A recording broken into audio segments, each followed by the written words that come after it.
अस्सलाम वालेकुम वरहमतुल्लाहि वबरकातुहू। मैं फ़खर जमाल, तुसी वेख रहे हो मेरा यूट्यूब चैनल।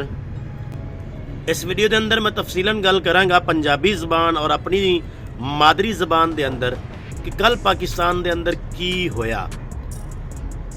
अदालती लिहाज के नाल कल एक तारीखी दिन है सी ते कल जड़ा है ना वो 13 जनवरी 2024 एक ऐसा दिन है कि जदों तक पाकिस्तान कायम रहा इंशाअल्लाह रहती दुनिया तक क़यामत तक इंशाअल्लाह इस बड़ा सोना पाकिस्तान कायम रहेगा। उदों तक ही कल वाला ये दिन याद रखा जाएगा कि जिस तरह बहुत सारे पहले भी दिन कुछ ऐसे गुजरे ने कि वो अजे तक भी सानू पाकिस्तान की तारीख दे वो याद रहंदे ने।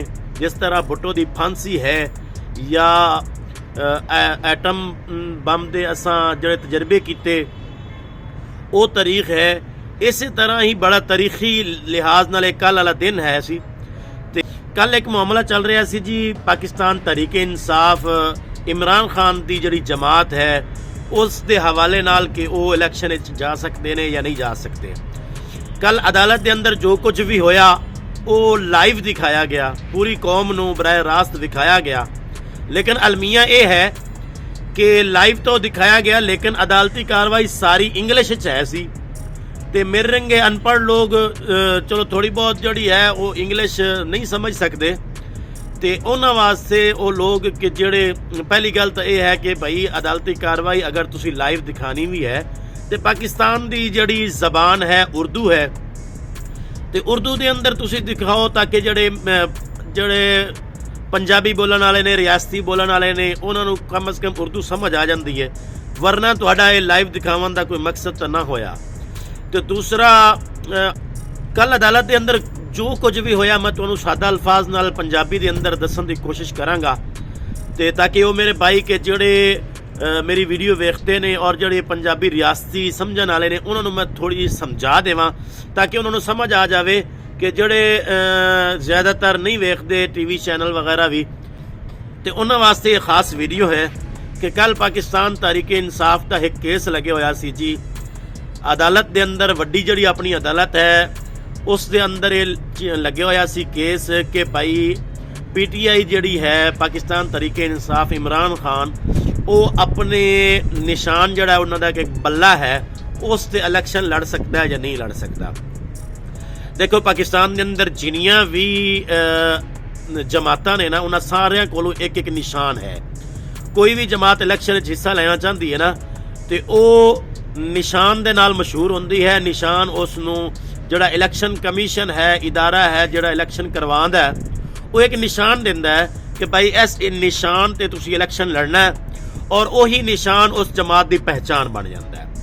देखो अगर अज भी तुसी किसी भी गाँव के अंदर या किसी भी शहर के अंदर किसी को पुछोगे ना कि यार वोट किस नू देना है, मतलब अगर कोई कहता है बल्ले नू देना है तो उस तो मुराद इमरान खान है PTI है। अगर कोई कहता है शेर नू देना है उस तो मुराद नवाज शरीफ है। अगर कोई कहता है मैं तीर नू देना है उस तो मुराद आसिफ जरदारी या बिलावल भुट्टो है। तो ये जड़ा है ना एक निशान जड़ा है किसी भी जमात का वो पहचान बन जाती है। ठीक है, तो मामला कुछ इस तरह शुरू होया सी कि जिस तरह आम इलैक्शन होंदे ने लोग वोट पाते ने और जड़ी जमात ज़्यादा उम्मीदवार जितती है वही हुकूमत बन जाती है। इस तरह ही इलैक्शन कमीशन जड़ा एक इदारा है जड़ा ये सारा वोट वगैरह करवांदा है। उन्होंने ये शर्त लाई हुई है कि भाई तुसी अपनी जमात के अंदर भी एक इलैक्शन करवाना है। हुण PTI है ना, PTI के अंदर भी एक इलैक्शन होएगा कि भाई PTI का जड़ा चेयरमैन है कौन होएगा, नैब चेयरमैन कौन होएगा, जनरल सैकटरी कोई कौन होएगा, वो भी सारे अहुदे होंदे ने। तो वो भी तुसी इलैक्शन कराओ ताकि उसके जोड़े वर्कर ने वो अपनी पसंद के मुताबिक अपना चेयरमैन भी करें मुंतखब करें, अपना जनरल सैकटरी ये वो सारा। तो ये पाकिस्तान की तारीख के अंदर कुछ इस तरह जा रहा है कि सारी कार्रवाई कागजी ही होती है। पाकिस्तान की पूरी तारीख जदों तू भी शुरू कर लो जिस तरह भी सर्चिंग मार लो एक कागजी कार्रवाई होती है कि वो कह देंगे जी हाँ जी ठीक है लिख के दे दिता कि फलाना जड़ा है वो चेयरमैन नवाज शरीफ है जी और सदर शहबाज शरीफ है जी और जनरल सैकटरी मरीम नवाज है। मिसाल के तौर पर कह रहे हैं कि या चेयरमैन जड़ा इमरान खान है जी और सदर जड़ा परवेज जिलाई है और जनरल सैकटरी उमर अयूब है फलां फलां पे इलैक्शन कमीशन नूं दे दिता भी आ साडे हो गए इलैक्शन। ठीक है, समझ आ गई। इसे तरह ही इलैक्शन कमीशन ने जड़ा इदारा है वोटिंग करांदा है इलैक्शन करवांदा है उस इदारे ने PTI नूं कहा कि भाई तुहाडे इलैक्शन नहीं होए पार्टी दे इलैक्शन नहीं होए तुसीं करवाओ। PTI ने वो इलैक्शन करवा दिते। हुण PTI ने इलैक्शन करवाए, वो इलैक्शन कमीशन ने कहा कि भाई ये इलैक्शन असीं मनदे नहीं है। ठीक है, मनदे क्यों नहीं है भी ਉਹਦੇ ਵਿੱਚੋਂ एक दो बंदे उठीजे कि भाई असीं भी वोट पाना सी, असीं भी इस जमात के अंदर कोई अहुदा लैना सीगा तो सानू इन्हों ने मौका ही नहीं दिता। इलैक्शन कमीशन ने इलैक्शन चुक के मारे और PTI का जो निशान है ना बल्ला वो ले लिया। उन्होंने कहा कि भाई नहीं बल्ला तुहानू नहीं मिल सकता क्योंकि तुसीं इलैक्शन सही नहीं करवाए, अपनी पार्टी के इलैक्शन सही नहीं करवाए तुसीं। ठीक है जी। फिर जनाब की होया जी पाकिस्तान तरीके इंसाफ यानी कि बल्ले वालियां ने इमरान खान ने अपना एक होर इलैक्शन करवाया जल्दी नाल। क्यों? इस वजह तो कि जदों इलैक्शन कमीशन ने कहा कि भाई तुहाडा ये इलैक्शन सही नहीं होया उदों एक महीना पिया सी वोट इलैक्शन होवन नूं, क्योंकि 8 तरीक नूं तो इलैक्शन ने। ठीक है, महीना पहले की गल है तो उन्होंने जल्दी जल्दी एक होर इलैक्शन करवाया कि भाई टाइम थोड़ा है किधरों साडे कोलों बल्ला ही ना लै लिया जाए। उन्होंने एक होर इलैक्शन करवाया, इलैक्शन कमीशन ने वो भी नहीं मनिया। उन्होंने कहा नहीं भाई ये भी तुहाडा नहीं मनिया जा सकता, इस वास्ते बल्ला तुहाडे कोलों नहीं है। PTI वाला ने की किया जी पेशावर के अंदर एक केस जोड़ा है ना वो दर्ज करवाया पेशावर की हाई कोर्ट च। पेशावर की हाई कोर्ट च केस कराया कि भाई आ रौला है असी अपना इलैक्शन करा लिया लेकिन इलैक्शन कमीशन साडे पिछे एवें पिया होया, साडे कोलों बल्ला लै लिया, तुसीं फैसला करो।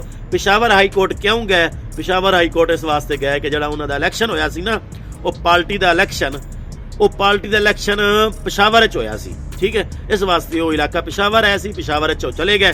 पेशावर ने की कीता जी वो बल्ला वापस दे दिता PTI नूं। उन्होंने कहा इलैक्शन कमीशन का फैसला सही नहीं। इलैक्शन कमीशन दोबारा पेशावर हाई कोर्ट गया, पेशावर अदालत गया। पेशावर हाई अदालत जो इलैक्शन कमीशन गया अदालत ने फिर कहा जी ठीक है तुहाडी गल सही है। उन्होंने बल्ला फिर वापस ले लिया।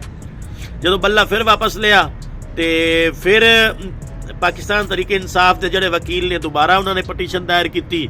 दोबारा फैसला गया पेशावर हाई कोर्ट च। पेशावर हाई कोर्ट ने पक्का फैसला कर दिता कि भाई ठीक है बल्ला जिहड़ा है किसी भी जमात की निशानी होंदी है, किसी भी जमात का निशान होंदा है। इस वास्ते इलैक्शन कमीशन का ये नहीं है कोई भी इख्तियार कि किसी कोलों भी वो बल्ला लै लवे, किसी कोलों भी कोई भी निशान जिहड़ा है वो लै लवे। इस वास्ते बल्ला जिहड़ा है वो PTI नूं दिता जाता है।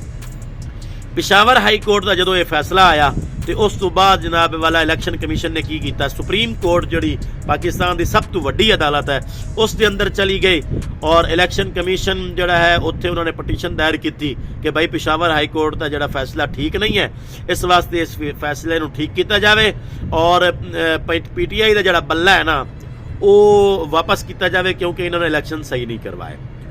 2 दिन ये केस अपनी वड्डी सुप्रीम कोर्ट अदालत चलता रहा। 2 दिन के अंदर अगर तुसी लाइव देखिया होवे या जिन्हें वेख्या या TV चैनल ते तुसी सुन सकते हो कि 2 दिन के अंदर जितना काजी साहब बोले ने ना अपने चीफ जस्टिस साहब जितना वो बोले ने ना उतना कोई वकील नहीं बोलिया। अच्छा अदालत कौन कौन वकील है सी? एक वकील है सी जी PTI का वकील है सी, उस तो बाद है सी इलैक्शन कमीशन का वकील, तीसरे नंबर ते वकील है सी जी अकबर एस बाबर जिहड़ा बंदा कहंदा सी कि मैं PTI का इलैक्शन लड़ना सी, इन्होंने मैनूं लड़न नहीं दिता। 3 वकील सन जी। अच्छा 3 वकीलों के विचों अगर तुसी 2 दिन की ये समात वेखो ना YouTube ते पई है, Facebook ते भी पई है, अगर वैसे TV चैनल ते वेख लो कि भाई वकील बोले ही नहीं, जज जड़ा ही बोलता रहा, जज ही बोलता रहा। अगर PTI का वकील ने कोई गल की है तो जज साहब हाँ जी तुसी ये कीता, तुसी वो कीता, फलां कीता। क्यों? इस वजह तो कि भाई जो नवाज शरीफ आया सी ना फैसला तो उदों ही हो गया सी कि भाई ना इमरान होएगा, ना बल्ला होएगा, ना PTI होएगी और वजीर आजम तो होएगा तो सिर्फ नवाज शरीफ होएगा। तो इस वास्ते 2 दिन ये फैसला जोड़ा है ये चलता रहा, अदालत केस चलता रहा और 2 दिनों तो बाद चीफ जस्टिस साहब ने कहा जी कि भाई ठीक है इलैक्शन कमीशन की गल सही है ਤੇ ਪੀਟੀਆਈ ਕੋਲੋਂ ਬੱਲਾ ਜਿਹੜਾ ਹੈ ਨਾ ਉਹ ਲੈ ਲਿਆ ਜਾਵੇ ਤੇ ਪੀਟੀਆਈ ਹੁਣ ਇਲੈਕਸ਼ਨ ਨਹੀਂ ਲੜ ਸਕਦੀ। ਹੁਣ ਜੋ ਵੀ ਇਲੈਕਸ਼ਨ ਲੜੇਗਾ ਪੀਟੀਆਈ ਦਾ ਬੰਦਾ ਉਹ ਆਜ਼ਾਦ ਹੋਏਗਾ, ਜਿਸ ਤਰ੍ਹਾਂ ਆਜ਼ਾਦ ਕੋਈ ਵੀ ਉਮੀਦਵਾਰ ਲੜਦਾ ਹੈ। ਪੀਟੀਆਈ ਨੂੰ ਇਲੈਕਸ਼ਨ ਦੀ ਇਜਾਜ਼ਤ ਨਹੀਂ ਮਿਲੀ। ਹੁਣ ਇਹ ਇਲੈਕਸ਼ਨ ਕਿਹੋ ਜਿਹੇ ਹੋਣਗੇ? ਇਹ ਇਲੈਕਸ਼ਨ ਜਿਹੜੇ ਨੇ ਪੀਟੀਆਈ ਤੋਂ ਬਗੈਰ ਕਿਸ ਤਰ੍ਹਾਂ ਹੋਣਗੇ? ਅਗਰ ਕਰਵਾਣੇ ਹੀ ਸੀ, ਅਗਰ ਕਿਸੇ ਨੂੰ ਰਾਜ਼ੀ ਕਰਨਾ ਹੀ ਸੀ, ਅਗਰ ਕੋਈ ਉੱਤੋਂ ਡੰਡੇ ਵਾਲੇ ਨੇ ਕਿਹਾ ਵੀ ਸੀ ਕਿ ਭਾਈ ਇਮਰਾਨ ਖਾਨ ਨਹੀਂ ਹੋਵੇਗਾ, ਤੇ ਫਿਰ ਮੇਰੀ ਗੱਲ ਸੁਣੋ ਭਾਈਓ, ਇਹ ਪਾਕਿਸਤਾਨ ਦਾ ਅਰਬਾਂ ਰੁਪਈਏ ਜੋ ਇਲੈਕਸ਼ਨ ਤੇ ਲਾਵਣੇ ਨੇ, ਅਰਬਾਂ ਰੁਪਈਏ ਲੱਗ ਜਾਂਦੇ ਨਾ ਇੱਕ ਇਲੈਕਸ਼ਨ ਤੇ ਫਿਰ ਇਹ ਤਮਾਸ਼ਾ ਕਰਨ ਦੀ ਲੋੜ ਕੀ ਹੈ? ਉਹ ਚੁੱਪ ਕਰਕੇ ਨਵਾਜ਼ ਸ਼ਰੀਫ ਨੂੰ ਬਿਠਾ ਦਿਓ, चुप करके उन्होंने कह दिया कि भाई वजीर आजम नवाज शरीफ साहब आपसे हलफ लिया जाता है, आप आइंदा 5 साल के लिए वजीर आजम हैं। हाँ जी, इस तरह कुछ सीटां बिलावल नूं दे के जिस तरह 16 महीने की हुकूमत हुई है इमरान खान तो बगैर, इस तरह ही तुसीं हुण अगले 5 साल हुकूमत करवाओ। आवाम का पैसा क्यों खा रहे हो भाई? आवाम तो पहले ही जलील हुई पई है। तो यह सारा जी तमाशा है सी। कल जड़ा 2 दिन लग्या रहा है जी पूरी अदालत के अंदर, तो पीटीआई नूं जड़ा है ना वो इलैक्शन चों बाहर किया गया। तो हुण जड़ा है ना पीटीआई दे जड़े जड़े बंदे इलैक्शन लड़नगे, जड़े जड़े उम्मीदवार लड़नगे वो आज़ाद होणगे। ठीक है, हुण उन्हां वास्ते ये है कि इन्हां नूं ये नहीं पता कि हर घर के अंदर अजकल मोबाइल जड़ा है ना, हर घर के अंदर यह चीज़ हर घर च है, और हर घर च कोई एक ना एक बंदा है भावें पिंड च ही है जिसनों ये सारिया खबरां पता होंदियां ने, और उसनों ये मालूम होएगा कि मेरे इलाके दे अंदर पीटीआई दा बंदा जड़ा है, जड़ा कि आज़ाद खड़ा है, वो कौन है, और वो अपने घर वालों नूं दसेगा कि भाई साडे इलाके दे अंदर जड़ा पीटीआई इमरान खान ने बंदा मुंतखब किया है ना इलैक्शन लड़न वास्ते, ओदा जड़ा निशान फलां निशान है, फलां ओदा नाम है, प्याला निशान है, बेड़ निशान है, फलां चीज़ निशान है, तो उससे तुसी मोहर लानी है। अगर बल्ला होंदा ना, कसम खुदा दी, अगर बल्ला होंदा तो लोगों ने अन्नेवाह बल्ले ते मोहरा लानियां सन। ठीक है ना, लेकिन बल्ला तो उन्होंने ले लिया। हुण इम्तिहान है जी उन्हां लोगों का जिहड़े कि इमरान खान नूं वोट देना चाहते हैं कि वो किस तरह इमरान खान के उम्मीदवार नूं लभणगे, ਉਹਦਾ ਨਿਸ਼ਾਨ ਨੂੰ ਦਾ ਧਿਆਨ ਰੱਖਣਗੇ, ਆਪਣੇ ਵੋਟ ਦਾ ਧਿਆਨ ਰੱਖਣਗੇ। ਔਰ ਫਿਰ ਇੱਕ ਹੋਰ ਗੱਲ ਵੀ ਹੈ ਕਿ ਇਹ ਸਾਰੇ ਉਮੀਦਵਾਰ ਜਿਹੜੇ ਨੇ ਨਾ ਇਹ ਆਜ਼ਾਦ ਹੋਣਗੇ, ਤੇ ਜਦੋਂ ਇਹ ਆਜ਼ਾਦ ਸਾਰੇ ਜਿੱਤੇ ਹੋਣਗੇ ਨਾ ਤੇ ਫਿਰ ਉਸ ਤੋਂ ਬਾਅਦ ਵੀ ਇਹਨਾਂ ਨੂੰ ਕੰਟਰੋਲ ਕੀਤਾ ਜਾ ਸਕਦਾ ਹੈ। ਤੇ ਇਹ ਸਾਰੀ ਕਾਰਵਾਈ ਹੈ ਸੀ ਜੀ ਕੱਲ, ਤੇ ਮੈਂ ਕਿਹਾ ਜੀ ਤੁਹਾਨੂੰ ਆਸਾਨ ਲਫ਼ਜ਼ਾਂ ਦੇ ਵਿੱਚ ਦੱਸ ਦਈਏ। ਤੇ ਚੈਨਲ ਨੂੰ ਸਬਸਕ੍ਰਾਈਬ ਕਰ ਲਓ, ਵੀਡੀਓ ਅਗਰ ਅੱਛੀ ਲੱਗੇ ਤਾਂ ਇਸ ਨੂੰ ਲਾਈਕ ਕਰ ਦਿਓ।